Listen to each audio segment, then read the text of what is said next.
Magandang umaga po, ito po ang Anything TV by Delsoft at Awaken Earth para po sa ating LPA update ngayong araw ng Linggo, October 26, 2025, alas 8 ng umaga. Kaninang madaling araw po, huli pong namataan ng pag-asa ang LPA sa timog silangan po ng Jensan.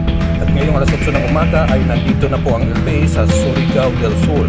Ingat-ingat po tayo dahil magdudulot po ito ng malalakas na mga pag-ulan, lalo na po sa Visayas at Mindanao. Magiging alerto po ang Visayas at Mindanao dahil papasok na nga po ang amihan season.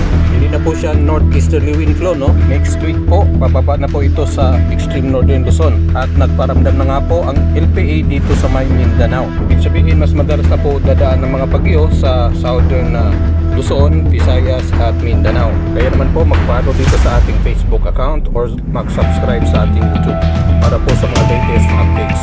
So,